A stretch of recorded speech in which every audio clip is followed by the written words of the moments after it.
नमस्कार, स्वागत है आप सभी का। मैं हूं कृतिका और देश का सबसे भरोसेमंद चैनल डीडी न्यूज पर लेकर हाजिर हूं आपका अपना पसंदीदा शो खबरों का सरपंच न्यूज पंच। और इस कार्यक्रम के जरिए हम आप तक हर रोज वो तमाम खबरें पहुंचाते हैं जिन पर रहती है हम सभी की नजर। लेटेस्ट अपडेट के साथ साथ ही अपने संवाददाताओं से भी जानते हैं उस खबर से जुड़े हुए ताजा हालात। और आज जिन प्रमुख खबरों पर रहेगी हमारी नजर, सबसे पहले करेंगे उन 3 प्रमुख खबरों का रुख। तो आज सबसे पहली और प्रमुख खबर पाकिस्तान से जुड़ी। जी हां, जोकर है पाकिस्तानी नेता, ये बात असदुद्दीन ओवैसी की तरफ से कही गई है। दरअसल इस वक्त वो कुवैत में है और वहां पर एक संबोधन के दौरान उन्होंने ये बात की।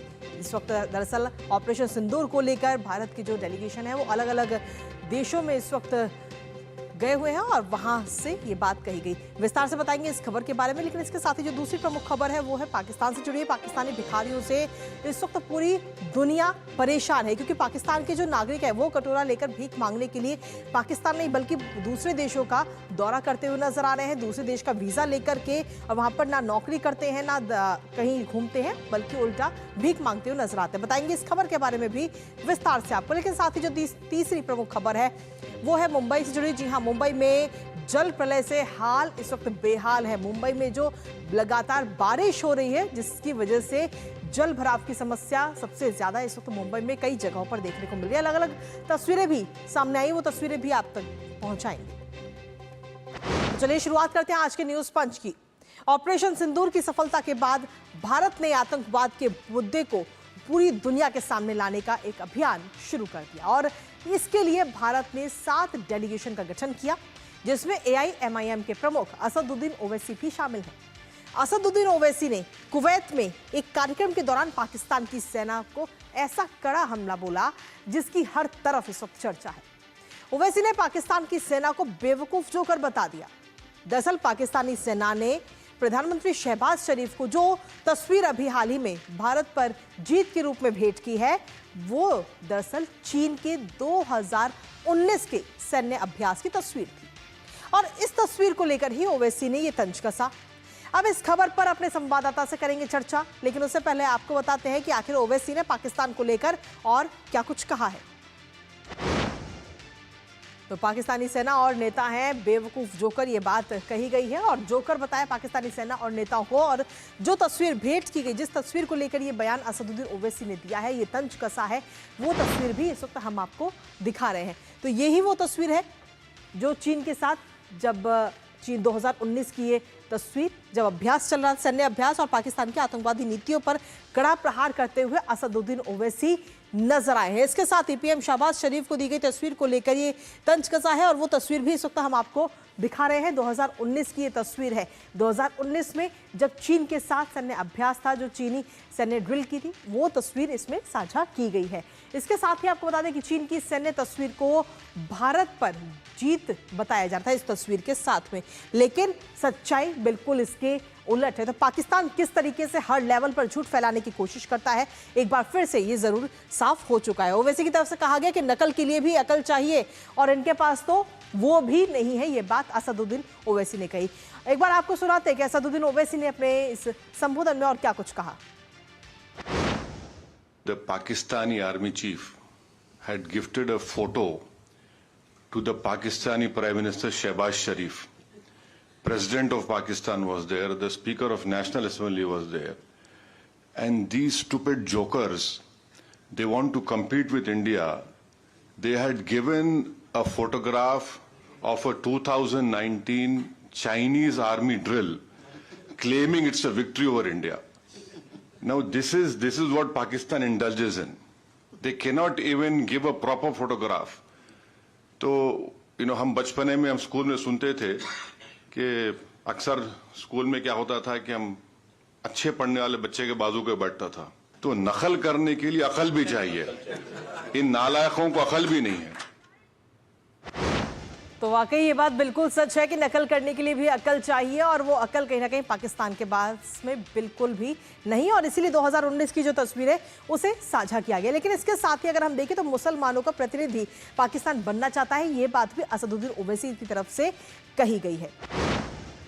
उन्होंने सीधे तौर पर कुवैत में भारतीय प्रवासियों से डेलीगेशन की बातचीत करते हुए वो नजर आए असदुद्दीन ओवैसी, और इस दौरान असदुद्दीन ओवैसी ने पाकिस्तान पर जमकर निशाना साधा।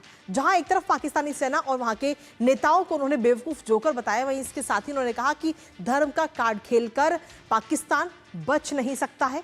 भारत में मुसलमानों की आबादी पाकिस्तान से बहुत ज्यादा है और पाकिस्तानियों से ज्यादा ईमानदार हैं हम। ये बात असदुद्दीन ओवैसी की तरफ से कही, यानी कि सीधे तौर पर अगर हम देखें तो असदुद्दीन ओवैसी ने मजहब से पहले देश को रखते हुए भी इस दौरान वो नजर आए। इसके साथ ही पाकिस्तान को FATF की ग्रे लिस्ट में लाने की भी मांग की गई है असदुद्दीन ओवैसी की तरफ से। किस तरीके से वो मांग की गई वो भी आपको दिखाते हैं। दरअसल सीधे तौर पर असदुद्दीन ओवैसी ने कहा कि पाकिस्तान को FATF की ग्रे लिस्ट में शामिल किया जाए और हवाला और मनी लॉन्ड्रिंग के जरिए आतंकियों की मदद का दावा इस दौरान अपने संबोधन के दौरान असदुद्दीन ओवैसी करते हुए नजर आए। इसके साथ ही उन्होंने कहा कि IMF से मिले कर्ज का पाक सेना जो है वो दुरुपयोग कर सकती है। जो हाल ही में IMF की तरफ से पाकिस्तान को जो कर्ज मिला है, ये बात भी उनकी तरफ से कही गई। हमारे साथ हमारे सहयोगी अमरेंद्र गुप्ता इस वक्त जुड़ गए हैं, सीधा उन्हीं का रुख करते हैं। अमरेंद्र, सीधे तौर पर ये जो पूरी वीडियो है ये किरण रिजिजू की तरफ से साझा की गई है X के माध्यम से, और इस वीडियो में साफ तौर पर नजर आता है कि असदुद्दीन ओवैसी ने किस तरीके से तंज कसा है पाकिस्तान के ऊपर के कहा। उन्होंने कहा कि सीधे तौर पर कि नकल के लिए भी अकल की जरूरत होती है और पाकिस्तान के पास वो भी नहीं है। देखिए कृतिका, 22 अप्रैल को पहलगाम में हुई घटना के बाद जिस तरह से ऑपरेशन सिंदूर में पाकिस्तान करारी मात खा चुका है, उसके बाद वर्ल्ड फोरम पे इस समय 7 डेलीगेशन भारत का जो है अलग अलग कंट्री में पाकिस्तान के झूठ को बेनकाब कर रहा है। ऐसे में सभी डेलीगेशंस में देखिए एक ना एक जो है मुस्लिम डेलीगेशंस में सदस्य हैं, और जो इस समय जो कुवैत की बात आप जो कर रही हैं जिसमें AIM के सांसद जो हैं असदुद्दीन ओवैसी, उन्होंने साफ तौर पर कहा है, क्योंकि जिस तरह से इस घटना के बाद खासकर इस बात करें कि सिंदूर में करारी मात के बाद वहां एक झूठ का पुलिंदा फैलाया जा रहा है, और उसके बाद पाकिस्तान के जो जनरल हैं उनको जो है 2019 की एक मिलिट्री ड्रिल की फोटो दिखाकर वो कहते हैं कि ये भारत के ऊपर हमारी जीत है। तो उस पर ओवैसी का जो बयान है कि नकल के लिए भी अकल चाहिए, वो हमेशा झूठ फैला रहा है पाकिस्तान, और उसको लेकर उन्होंने न सिर्फ तंज किया, इसके अलावा मैं बता दूं ओवैसी का एक बहुत ही महत्वपूर्ण बयान अगर मैं आपको बताऊं तो कुछ दिन पहले घटना के तुरंत बाद ओवैसी ने कहा कि 1947 में जिन्ना के 2 नेशन थ्योरी को भी भारत के मुसलमानों ने नकार दिया था, जब उनकी तरफ से ऑफर था कि यहाँ के मुसलमान जो है पाकिस्तान चले जाएं। तो साफ तौर पर ओवैसी ने कहा कि भारत का जो मुस्लिम है वो देश हित में है, भारत के साथ है, हिंदू मुस्लिम सिख ईसाई जो है एकता की मिसाल है, और अगर देश पे किसी तरह का अटैक होता है, कोई आक्रमण होता है, तो सभी धर्म जो है एक साथ है। जो गंगा जमनी तहजीब है भारत की, वो एक साथ है, और किसी भी कड़े मुकाबले को वो लोग इस पर एक साथ हैं और किसी भी देश के खिलाफ में वो खड़े हैं। तो जिस तरह से धर्म का कार्ड लगातार पाकिस्तान खेल रहा है और ये बताने का प्रयास किया जा रहा है कि पाकिस्तान जो है मुस्लिमों के साथ है, तो भारत के मुस्लिमों की तरफ से और जो डेलीगेशन दुनिया में इस वक्त है, तो ओवैसी की तरफ से ये बयान कि धर्म कार्ड के नाम पर भी वो न खेले, क्योंकि पाकिस्तान में जितने मुस्लिम है उससे ज्यादा मुस्लिम हिंदुस्तान में है और वो देश हित में। ये बयान बताता है कि किस तरह से एक कूटनीतिक तौर पर जो है एक दबाव पाकिस्तान के ऊपर है। और यही नहीं, अगर मैं बात करूं कुछ और एग्जाम्पल की, तो देखिए इस घटना के बाद से अगर आप बात करें जम्मू कश्मीर के मुख्यमंत्री उमर अब्दुल्ला की, तो जब श्रद्धांजलि सभा हुई तो उसमें भी उन्होंने कहा कि मुस्लिमों के ऊपर अटैक ये देश पर अटैक है, और मुस्लिम हो हिंदू हो, देश का हर नागरिक साथ है। बिल्कुल अमृत, कहीं ना कहीं सीधे तौर पर हम देखें तो अब मजहब से पहले राष्ट्र की बात करते हुए कहीं ना कहीं सभी दल के नेता इस वक्त इन दिनों नजर आ रहे हैं, और ये एक बहुत ही अच्छी बात भी है कि विदेशों में जाकर भी यही चीज नजर आ रही है। फिलहाल बहुत बहुत शुक्रिया अमरेंद्र, तमाम जानकारी और अपडेट्स हमारे साथ साझा करने के लिए। इसी के साथ अगली महत्वपूर्ण खबर का रुख कर लेते हैं, जहां आपको बता दें कि विदेश जाकर मेहनत मजदूरी या फिर अच्छी जिंदगी की उम्मीद लिए लोग अपने देश से निकलते हैं, लेकिन पाकिस्तानी नागरिकों की कहानी तो कुछ और ही कहती है। सोचिए, पाकिस्तान अब भीख से भी बदनाम हो रहा है, और बदनामी पाकिस्तान की इस कदर है कि लाहौर हाई कोर्ट तक को सख्त एक्शन लेना पड़ा है इसको लेकर। दरअसल पाकिस्तानी नागरिक वीजा लेकर विदेश जा रहे हैं, लेकिन वहां पर नौकरी नहीं करते, बल्कि कटोरा लेकर भीख मांगने के लिए वहां पर जा रहे हैं। और सिर्फ सऊदी की ही अगर हम बात करें तो 4000 से ज्यादा भिखारियों को वहां से बाहर निकाला गया है और 4000 से ज्यादा को ही नो फ्लाई लिस्ट में भी डाल दिया गया, यानी कि वो दोबारा कभी भी सऊदी की यात्रा नहीं कर सकते। और जो रिपोर्ट सामने आई है उसमें यह जरूर साफ होता है कि विदेशों में पकड़े गए 90% भिखारी पाकिस्तानी हैं। अभी तक तो पाकिस्तान की सरकार ही कटोरा लेकर भीख मांगती थी अंतर्राष्ट्रीय स्तर पर, लेकिन अब तो वहां की आवाम भी दूसरे देशों में जाकर कटोरा लेकर भीख ही मांग रही है। तो क्या भीख अब पाकिस्तान की पहचान बन चुकी है? करेंगे इस पर चर्चा, लेकिन उससे पहले आपको दिखाते हैं कि आखिर ये पूरा मामला क्या है। तो भिखारियों से पाकिस्तानी कोर्ट भी कहीं ना कहीं इस वक्त परेशान है और लाहौर हाईकोर्ट ने भिखारी माफिया पर सख्ती दिखाता हुआ नजर आया है। मोबाइल ऐप बनाने का ये निर्देश इस वक्त लाहौर हाईकोर्ट की तरफ से दिया गया है पाकिस्तान की सरकार को और भिखारियों की पहचान और मॉनिटरिंग इस ऐप के द्वारा की जाएगी कि आखिर कौन कौन भिखारी हैं। इसके साथ ही हाईकोर्ट की तरफ से कहा गया कि भिक्षावृत्ति पर मौजूदा कानून का पालन जो है वो नहीं किया जा रहा है। तो एक कानून का पालन करने की बात इस वक्त हाईकोर्ट करता हुआ नजर आया। सोचिए कि ऐसा मामला जब हाईकोर्ट को खुद ही इसमें हस्तक्षेप करना पड़ा। इसके साथ ही अदालत ने 3 महीने में इसकी पूरी रिपोर्ट मांगी है। ऐप लॉन्च करने की बात कही और इसकी रिपोर्ट भी मांगने की बात कही गई है। भिखारी गिरोह के जो लोग हैं उन पर FIR दर्ज हो, ये बात भी हाईकोर्ट ने कही और बच्चों को भीख मांगने के लिए मजबूर किया जाता है, ये बात खुद हाईकोर्ट की तरफ से, लाहौर का जो हाईकोर्ट है उसने कही है। पाकिस्तान की इंटरनेशनल बेइज्जती कहीं ना कहीं इसके जरिए हुई है और विदेशों में भीख मांग रहे पाकिस्तान के लोग इस वक्त नजर आ रहे हैं। इसके साथ ही मोबाइल ऐप बनाने का फिलहाल अब हाईकोर्ट की तरफ से निर्देश दे दिया गया, लेकिन अंतर्राष्ट्रीय स्तर पर पाकिस्तान की बेइज्जती जो है वो रोज होती है। पाकिस्तान की जो सरकार है वो इससे पहले हमने देखा है कि किस तरीके से कटोरा लेकर बाकी अन्य देशों के आगे गिड़गिड़ाती हुई नजर आती है उधारी मांगने के लिए, लोन मांगने के लिए। लेकिन अब जो पाकिस्तान की आवाम है वो भी विदेशों में जाकर के नौकरी नहीं कर रही बल्कि वहां पर भी भीख मांगती हुई नजर आ रही है और ये ताज़ा रिपोर्ट भी इस वक्त सामने है। इसके साथ ही आपको बताते हैं कि आखिर पाकिस्तान के लोग वीज़ा लेकर भीख मांगने के लिए किस तरीके से विदेश जाते हैं। दरअसल पाकिस्तान की जो बेइज्जती है वो पहली बार नहीं है, इससे पहले भी कई बार पाकिस्तान अपनी बेइज्जती करा चुका है और अब एक बार फिर से ये बेइज्जती हुई अंतर्राष्ट्रीय स्तर पर, जहां वीजा लेकर के भीख मांगने के लिए पाकिस्तान की आवाम जाती है। नौकरी का बहाना किया जाता है, धार्मिक स्थल जाने का बहाना किया जाता है, लेकिन फिर वहां जाकर के वो बस जाते हैं और भीख मांगते हैं।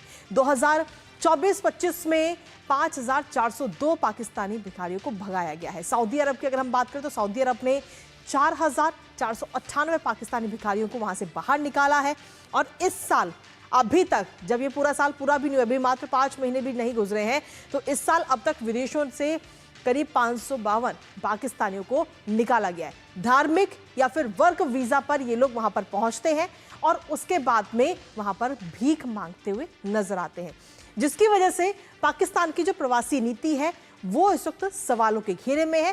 साथ ही जो वीजा की प्रक्रिया है उस पर भी तमाम सवाल इन दिनों उठ रहे हैं।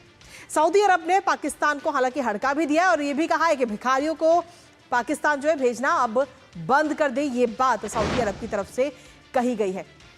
और सीधे तौर पर ये फटकार इस वक्त पाकिस्तान को लगाते हुए सऊदी अरब नजर आए कि आप भिखारियों को मत भेजो सऊदी अरब पे। इसके साथ ही सऊदी की डांट के बाद अब पाकिस्तान की तरफ से ये बड़ी कार्रवाई की गई। हाईकोर्ट की तरफ से क्या कुछ रुखा हुआ वो हमने आपको बताया, लेकिन इसके साथ ही 4300 भिखारियों को नो फ्लाई लिस्ट में इस वक्त डाल दिया गया है, यानी कि वो दोबारा फ्लाई नहीं कर पाएंगे। इसके साथ ही भिखारी उम्रा और हज वीजा को लेकर सऊदी पहुंचते थे वहां पर, यानी कि धार्मिक वीजा लेकर के ये वहां पर पहुंचते थे और फिर वहां पर भीख मांगते नजर आते। दरअसल आपको बताते कि सऊदी अरब में भीख मांगना अपराध है और ऐसे में 6 महीने की जेल या फिर 50,000 रियाल इसका जुर्माना किया जाता है। पाकिस्तान सरकार ने उम्राह एक्ट लाने का भी फैसला अब कर लिया है सीधे तौर पर अगर हम देखें, लेकिन इसके साथ ही धार्मिक यात्रा वीजा देने वाली एजेंसियों पर भी सख्ती बरतने का मकसद सीधे तौर पर पाकिस्तानी सरकार का है। लेकिन क्या यह मकसद सफल होगा? कराची और लाहौर एयरपोर्ट पर भी कई भिखारियों को धरा गया है। सऊदी ये सभी लोग जा रहे थे लेकिन उनको वहीं पर रोक लिया गया और रिपोर्ट एक सामने आई है। इस रिपोर्ट के मुताबिक अगर हम देखें तो पाकिस्तान के पूरी दुनिया भर में करीब 90% भिखारी जो हैं वो अकेले पाकिस्तान से हैं। यूएई में भी पाकिस्तानियों को वीजा देने में कहीं ना कहीं इस वक्त इन दिनों हिचक रहा है और आखिर किस देश से कितने भिखारियों को भगाया गया, एक नजर उस पर डाल लेते हैं। सीधे तौर पर सऊदी अरब की अगर हम बात करें तो सऊदी अरब से 4,498 जो भिखारी हैं उनको वहां से भगाया गया है। इराक से 242, मलेशिया से 55, साथ ही यूएई से 49 भिखारियों को भगाया गया।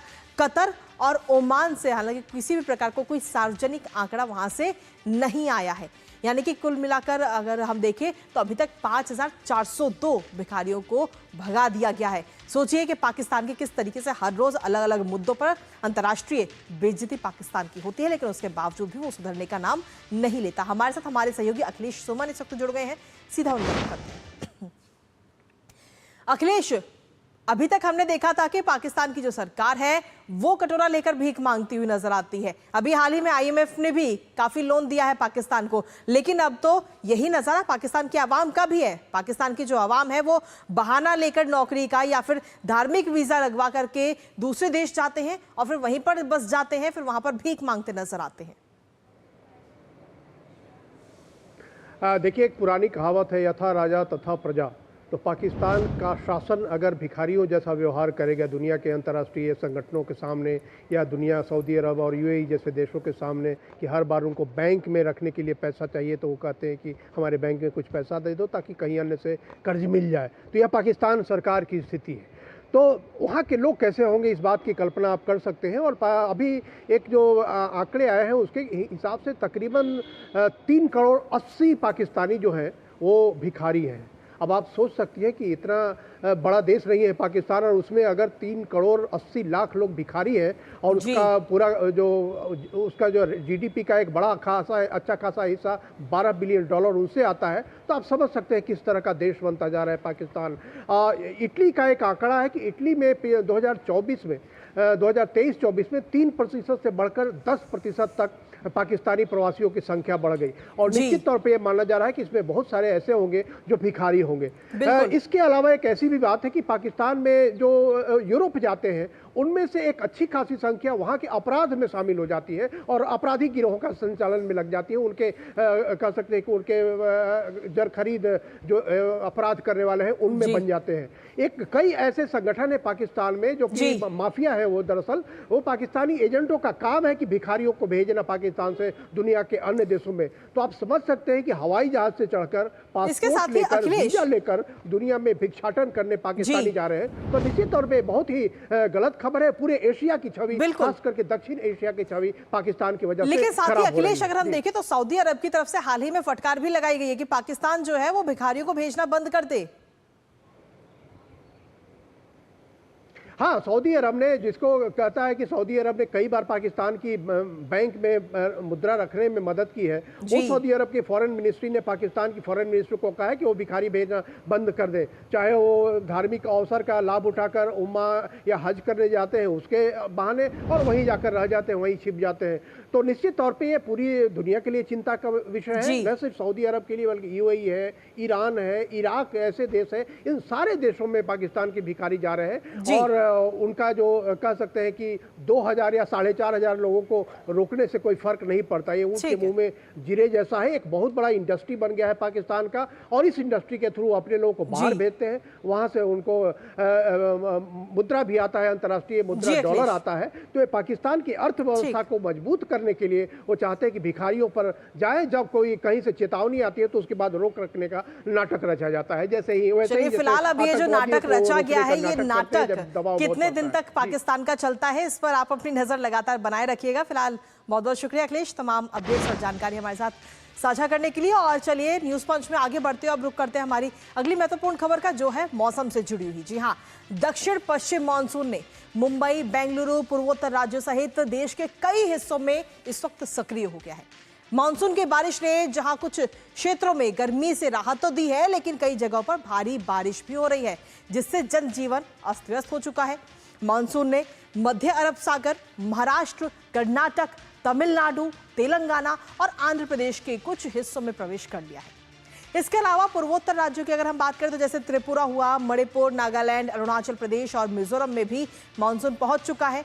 और वहीं अगर बात महाराष्ट्र के मुंबई की करें तो ये बारिश अब आफत बनती हुई नजर आ रही है। हालांकि शुरुआती ये बारिश है और शुरुआती बारिश में ही कई जगह पर जलभराव की स्थिति नजर आई। भूमिगत मेट्रो स्टेशन पर पानी भरने की कई सारी तस्वीरें सामने आई।